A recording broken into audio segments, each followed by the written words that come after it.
I'm Carla, And I'm Crystal. and we are real estate agents in Mooresville, North Carolina. And today we are going to dish with you about real estate. Kind of The real tea. the tea on realty. Yeah, it's like a play. We can't take that title though, it's done. So Okay. it's the no name show. Well, okay. We'll come up with one. Yeah. All right, so what we're doing is we're coming up with 2 topics each. Neither of us know about the either person's topic. That way we can give you like our real inside thoughts Right. on what those are, because we don't know what the other person's going to talk about. Right. We figured it would be better unplanned than if we try to think of what we're going to say about the particular topic. That way it can just be wide Whatever open. happens. Yeah. I guess one thing we should say is like, so we basically work in 2, I'd say we work in the same area, kind of 2 different price points. Yes. Right. So what would you say is your average price point? Average is probably $350 price range. Still lots of first-time home buyers. And mine is maybe $900 to $1 million. So lots of people who bought plenty of homes, not usually a first-time home buyer. But the interesting part is that the situations are still so very similar. Okay.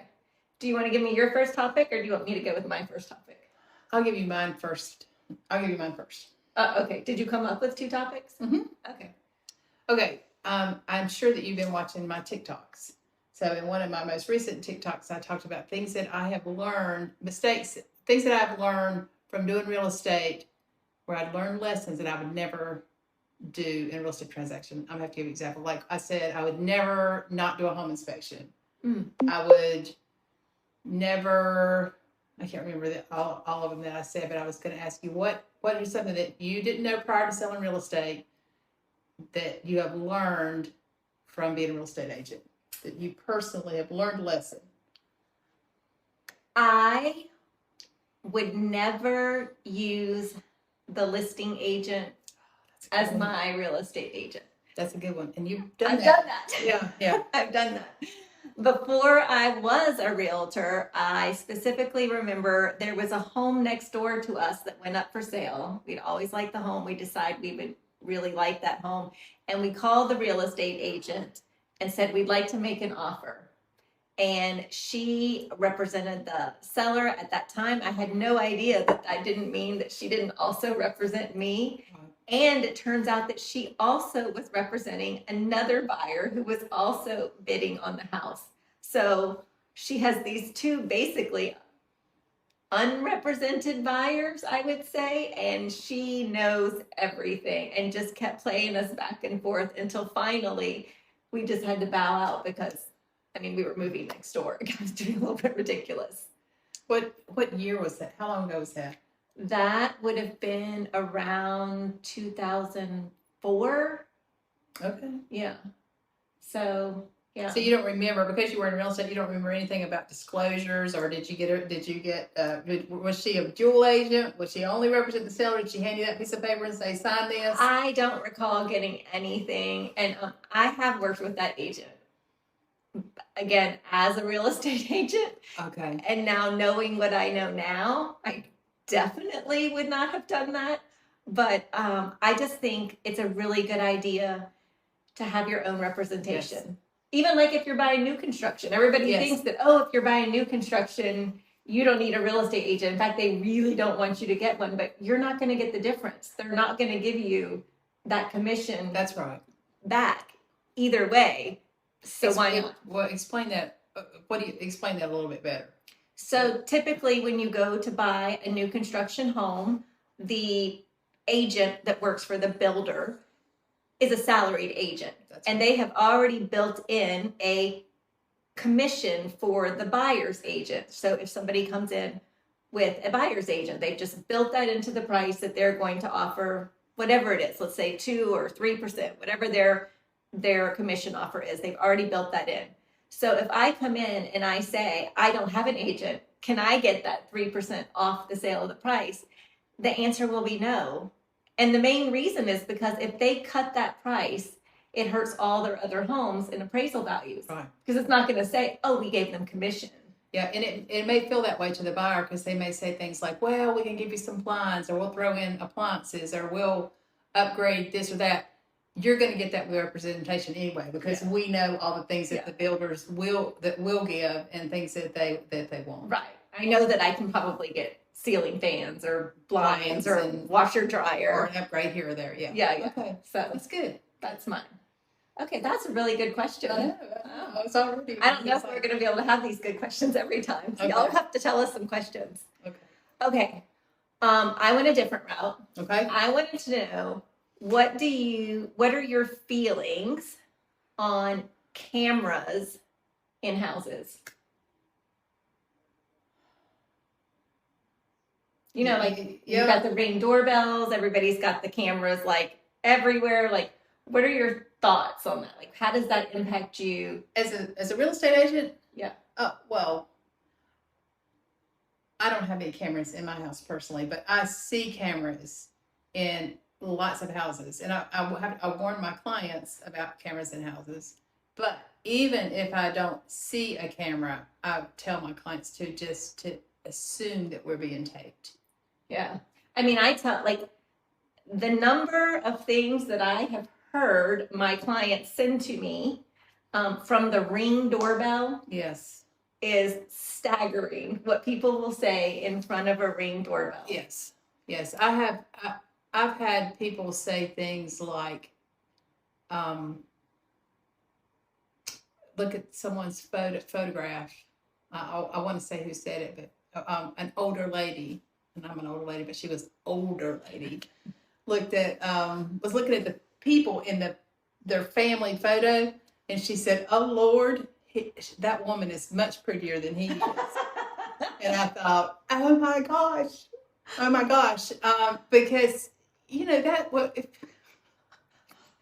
I mean, that's a whole nother level of bad. That's right. That's not even criticizing their house. That's like saying the man is very unattractive. And I just, and there were cameras. We could see the cameras. I was like, oh my gosh. But I mean, for the most part, I mean, I have heard people say what they're going to offer for a house in front of the Ring doorbell. Yes. And now the rule is you can have cameras in your house.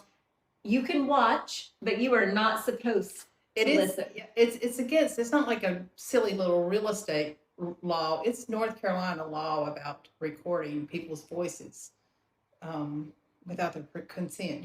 You are not allowed to do it. It says so in the listing agreement. So when people sign that listing agreement, they're saying we are not going to record. We're not going to listen to the voices. But people do it. They can't help themselves. Yeah. And it's torture. They want to know what people are saying about their house. They just can't help it, even if it hurts their feelings. I had one client who was listening, and she said, these people are going to send an offer, and they told me what they were going to offer and that they would pay full price, though, if it didn't get accepted. Yeah. And I said, do not listen to that. Do not believe it. You're not supposed to be listening to that. And so they send in their offer, which was less than ask, and my people countered at ask because that's what they said they would pay on the Ring doorbell. And sure enough, they said, no, we think we won't counter. And they walked away and bought another house. Yeah. So I think it was kind of a lesson, like, oh, that was quite the lesson learned. Yeah. So I think that's my thoughts. I just think the cameras are getting like out of control, honestly. They're everywhere now and you can't see them. And so I tell people as we're walking up to the door, there's a Ring doorbell, don't say anything, which I know somebody's listening to me say. Yeah. And even on the way out, there's still a Ring doorbell, don't say anything. And as we're going through the house, let's just remember there's cameras in the house. Yeah. I would say the best advice is when you're looking at, when you're a buyer and you're looking at a house, just look at the house. You know, try to act as if the seller is standing right in front of you, and anything that you say, positive or negative, it can give away some of your bargaining power. Or just make them not like you. That's right. If you insult and say their husband is not very attractive, or I mean that's insulting. Yeah. Or insulting their furniture. You know, people do say things that you wouldn't want to say in front of the seller. So I did have a client recently when we were in home. It was a bad showing. The house was quite dirty. And that's one of my like rules. If you're going to list your house, if you have to do one thing only, have it spotless. Pay someone to do the baseboards around the toilets, the sinks, I don't want to see hair. I don't want to see any of these things. I remember that one. But she did say the other day, and she was like, this house is filthy and there is just no excuse for filth. And then right after she said it, I looked up and above the kitchen cabinets, there was a camera, and I went, oh, it's a good thing we don't want this house. Yeah, but I felt bad because I don't know why it is, but I think that's one thing that, like, if you're a realtor and you know that a house is filthy, then that just needs to become a part of your marketing package, is to pay for that house to get clean. That's right. That's right. Because it's not going to sell nicely for that. It's harming them. Right. All right, that was my topic. I have another one, but that was number one. You might have to go do your other one again because I don't remember mine already. Do you need a second to think on it? I knew I should have had you write it down. I didn't write it down. No, you go ahead. I knew mine. Okay. Yeah. Okay, my second topic is, mine are kind of like more like, how do you feel about these things? Okay. Home staging. So it's just, how do you feel about home staging? Yeah. Like, what's your general thoughts on that? Because I have a lot of thoughts on it. Well, and I think it might be nice to talk about the difference in some of my clientele versus yours in home staging, difference in price ranges. Because a lot of the houses that I sell, particularly for first-time home buyers, sometimes they're completely vacant. Sometimes there are people don't have the money to pay these people to come in and do these. Because it costs to get a home stager to come in. It can cost thousands of dollars. They'll generally only stage a vacant house most of the time. Right. And when we do our, if everything was perfect, checklist for people, you need to repaint everything. You need to hire cleaners. You need to hire organizers. Sometimes that doesn't work out for everybody. Yeah. Yeah. I mean, I think that, like, sometimes though, I also think it's kind of, it's trendy to hire a home stager. And I say that because, like, yes, a first impression is good, and you can make a home look better with new decor or by rearranging some of the decor that they already have there. Like, I have like 3 closets of home decor that I bring to houses and stage with. But I try to tell people, because they get so worried about it, and they're like, oh, but this lamp is just hideous. It's just an awful lamp. And I go, nobody is not going to buy your house for that lamp. That's right. Or that table, or any of those things. And sometimes, and there's some things that for every house, there are things that you can do to make that first impression, like you were saying earlier, to be spotlessly clean. And sometimes it's just getting rid of things, taking out clutter and things off the kitchen counters and the cabinets and getting them into the garage. And even if your stuff's not nice and new and beautiful, at least it's clean and can feel open. You want to give the vision to that buyer of what the house looks like, and you can stage in all different kinds of ways. I guess my opinion is, I always stage in some way. Mm-hmm. But when people think staging, they think bring in the crew, bring in the pictures and the flowers and all that stuff. Well, because that's what they see. That's right. On TV. Right. But like my biggest pet peeve stage is when people, I've gone in to meet with homeowners, and they said, we've met with somebody already, and their stager said we need to take down all the personal pictures in our house, and we cannot have one single personal picture up. And I'm like, what? Like, honestly, I'm like, look, your family is pretty. I would leave them out front and center because... Except it one, the one house that I have. I guess somewhere you have to decide for yourself if your family is pretty. Yeah. But there was that one exception, though, and you were with me because you had brought me in to stage that house. Yes. And if you recall, I remember. They had one child. Yes. They loved him. They loved him so much. Yes. And he was an adult child now. Yes. And they had pictures from birth to 30. Yeah, he was 30-ish. All down the wall of the open stairwell. Yes. And we did have to try to find a nice way to say that was too much. That was too much. You did such a good job saying that. Yeah, I don't remember exactly how I said it, but that we want people to be able to envision their children also on this wall. And they probably have multiple children, so this is just too many of one child. Yeah. Plus the number of nail holes that were in that wall. Yes, and it was such a pretty room and these soaring ceilings and this beautiful stairway, and then there was 4 high all the way up the stairs of this young man. So yeah, I think that's kind of maybe the exception. Do you have any staging tricks, like a staging trick that you think works? No, not that I can think of. I have a staging trick. I don't know if it works or not. I'm going to tell somebody's going to be like, Okay. They'll never think, they'll go in a house and look for this every time now and be like, okay, my staging trick is somewhere in the kitchen. I like to leave open like a daily planner with like a recipe card, and it maybe has like a month, like the days of the week, and it'll say like pot roast with potatoes and homemade cake for Susie's class.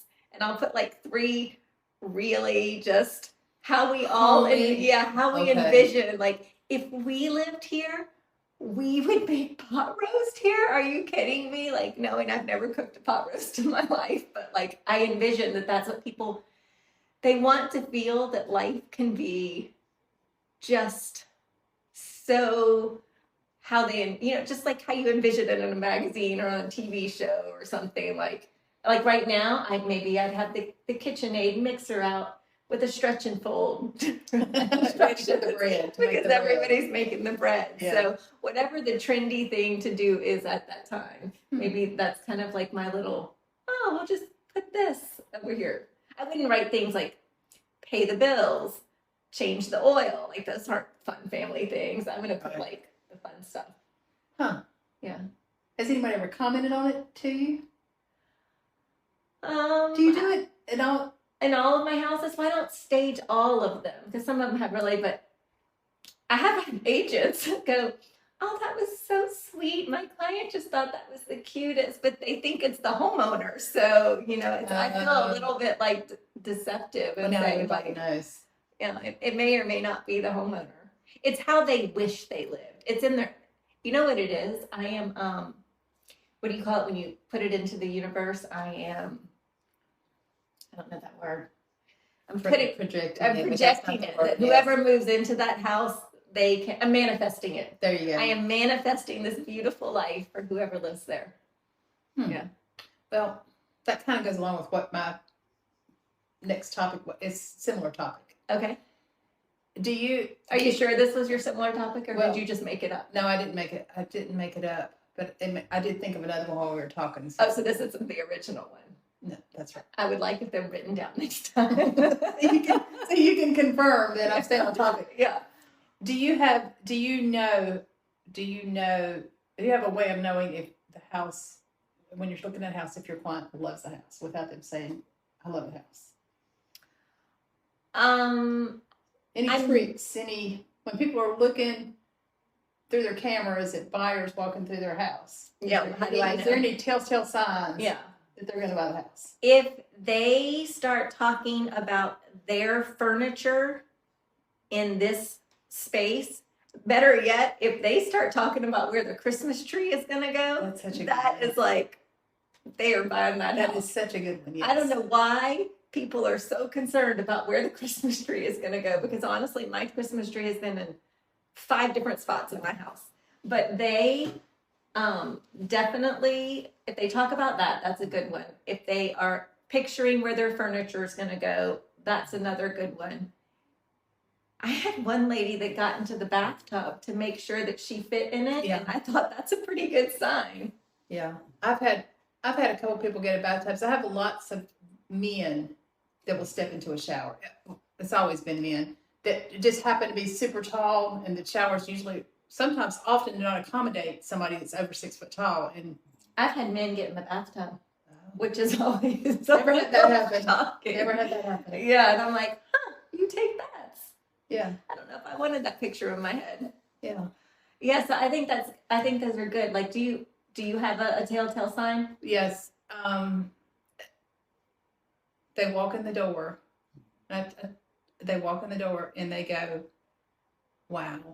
And they continue to, even if they don't say the word wow, they have this expression and the way they look like they're not even finished. Like deer in the headlights look like. They don't have to finish walking around the house. They just know. Uh-huh. They just know. And I do tell my clients that, especially in these last few years when it's been so hard to find a house, 2020 and such, when it changed people from really loving the house to just, okay, here's one I can get this house. Yeah. But many times over the past few years, I've said, if you have to talk yourself into it, if you have to talk yourself, maybe this will work. Let's just keep going and find the one where you walk in the door. So when you walk in the door, you are going to know it. Yeah. Because it's hard. It's hard getting through that transaction. So you've got to really want that house. Yeah. And it's important. And these days you put up a lot of upfront money, time, effort to get going. You need to not have regrets. I think that one of my biggest flaws as a realtor, probably, I don't know, maybe it's not a flaw, but I can tell when people are talking themselves into a house, and I will often say, it's not it. I feel like this isn't the one for you. And they're like, what do you mean? I'm like, I feel like it's none of the things that you said you wanted. I feel like it doesn't meet any of your needs. You definitely don't have a look that says, so unless you have to buy a house today and this is the only one, please let me give you some other options. That's right. There's always another option. Do not. And I did this yesterday for a client. I don't know that she believes me, but we went to an awful house, priced $500,000 higher than it should be. And wow. Yeah, that's a lot of difference because it's only 1.2, but it really is worth about 7.